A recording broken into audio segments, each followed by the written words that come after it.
We're going to cover our judges as we spoke on who all of them were yesterday. Today, we're going to talk about who they were, why they came to be, and we'll be in the book of Judges, chapter 3. And we're going to start with Othniel, and he's in 3:7 through 11. And he reads as follows: The Israelites did evil in the eyes of the Lord.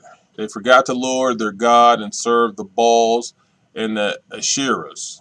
The anger of the Lord burned against Israel so that he sold them into the hands of Cushan Rishathaim, king of Aram Naharaim, to whom the Israelites were subject for 8 years.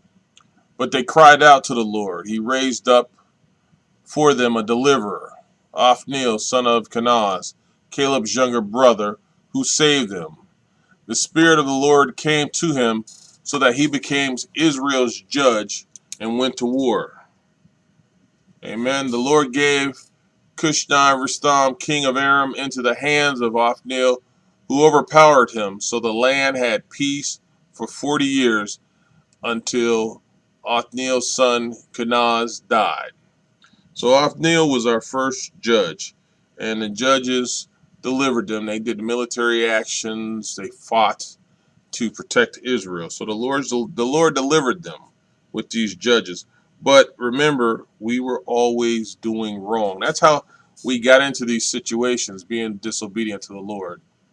The next one is Ehud. Now, Othniel ruled for 40 years, and I say ruled, but his length of rule was 40 years. Well, Ehud had 80 years. And once again, in verse 12 in the book of Judges, chapter 3, it says, Again, the Israelites did evil in the eyes of the Lord. They did evil. And because they did this evil, the Lord gave Eglon, king of Moab, power over Israel, getting the Ammonites and Amalekites to join him. Eglon came and attacked Israel, and they took possession of the city of palms. The Israelites were subject to Eglon, king of Moab, for 18 years.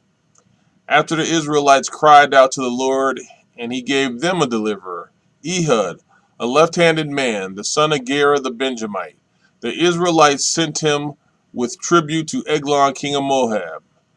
Now Ehud had made a double-edged sword about a cubit long, which he strapped to his right thigh under his clothing. He presented the tribute to Eljon, king of Moab, who was a very fat man. After Ehud had presented the tribute, he sent on their way those who had carried it. But on reaching the stone images near Gilgal, he himself went back to Eglon and said, Your Majesty, I have a secret message for you. The king said to his attendants, Leave us, and they all left.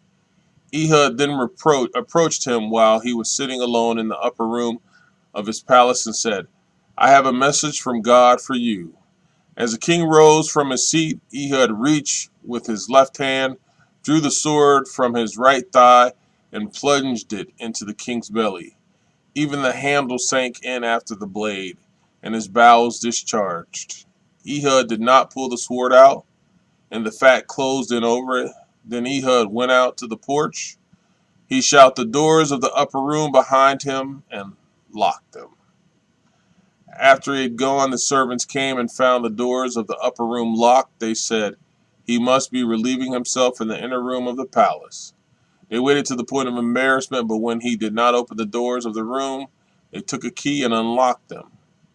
There they saw their lord fallen to the floor dead. While they waited, Ehud got away. He passed by the stone images and escaped to Seirah. When he arrived there, he blew a trumpet in the hill country of Ephraim, and the Israelites went down with him from the hills, with him leading them. Follow me, he ordered, for the Lord has given Moab, your enemy, into your hands. So they followed him down and took possession of the fords of the Jordan that led Moab. They allowed no one to cross over. At that time they struck down about 10,000 Moabites, all vigorous and strong. Not one escaped. That day Moab was made subject to Israel, and the land had peace for 80 years. And that would be my boy Ehud. Amen. Amen.